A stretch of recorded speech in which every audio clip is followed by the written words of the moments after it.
The CPI numbers really are not telling the full story, as it never does.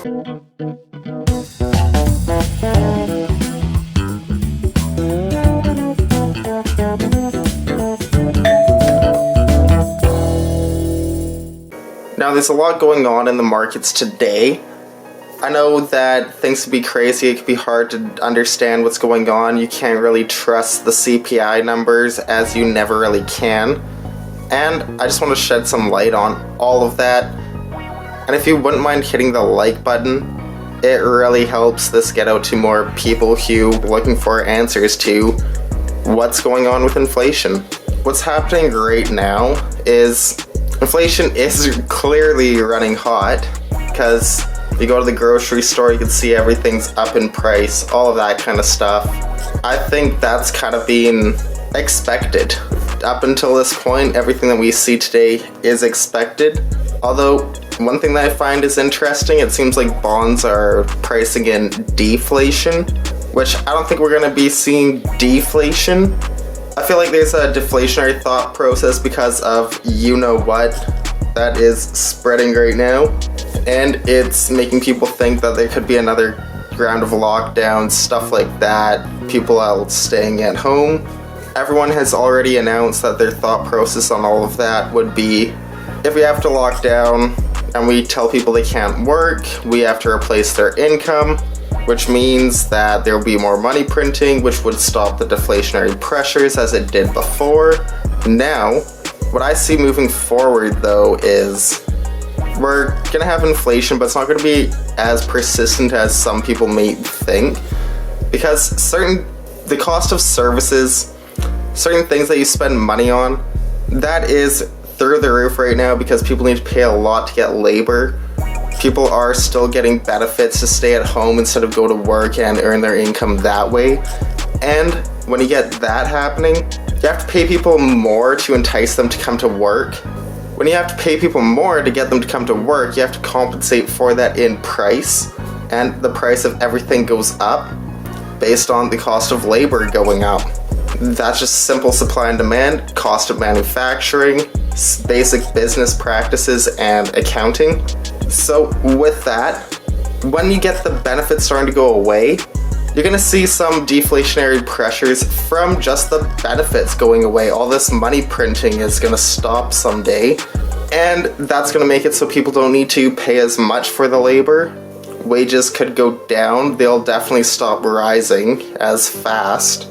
Now, since we're starting to see people move towards how are we going to get off these benefits, how are we going to stop all this money printing, how are we going to get the economy going again, that's in the forefront of people's minds. Getting people back to work, which means ending the money printing, because that is preventing people from getting back to work. There is that, which generally affects everything, just the cost of labor. But then we've also have some other things. Like, to me, I like to look at copper, which is still high. It's not at its peak or anything, but it's still high. You get the price of oil, it's way up. You go to the gas station, it costs a lot to fill up. There's certain things that, and gas, like mining, that's a big cost of mining, just the gas. Just the price of oil going up or down makes a big difference for mining companies, which get resources, things like that. I think it will go down. What I actually see with oil is copper I could see remaining high. I think oil would drop way before copper will. I see the price of oil staying high, pricing a lot of people out of the markets, driving them over to use things that don't require oil, and they're going to be forced to drop the price to keep some demand for their supply. That's basically what it boils down to. They're going to kill demand with this high oil price. That's what I see. So I don't see these prices of oil as being sustainable. Lumber, that already has come down. Now, coming back down to where it was before will still leave prices higher because there's more currency out there. The supply and demand and everything for the good, I don't see it going down to exactly where it was before or anything like that. All these goods, because just all the amount of currency that's out there. I see once all this inflation comes and goes, It won't be as bad as anyone thinks. It's not going to be really... I see a lot of expectations of really high inflation, and I see the bond market pricing in deflation. I don't really understand why you'd be pricing in deflation. I get the argument of deflationary aspects of the economy and of certain goods and services, like cars. That affects CPI.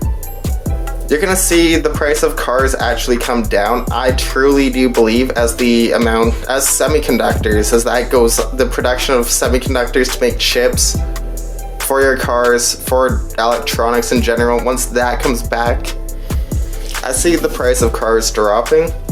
I don't see it's going way up and staying there. I see that as a lot of supply issues that are driving the inflation a lot more than the money printing. And just simple supply and demand on each product, not so much on the dollar itself. And that's just kind of what I'm seeing right now. I think it's a real inflationary scare, but not everything's going up like the price of cars or anything. I see that really cranking up how they measure the CPI, just based on cars alone. That's just my opinion though. I'm just some random dude on the internet. You gotta do your own research. I'm not a financial advisor. There's a lot more going on with measuring CPI, which is what a lot of people just call inflation, when CPI is not just inflation. There's a lot more to it than that. There's a lot of games that get played with CPI. I just don't see it really as bad as the numbers say right now. When you start to look at everything as a whole, it looks really bad. When you start to dig into why is it this way, a lot of the thought process of, wow, this inflation's gonna be bad, really goes away.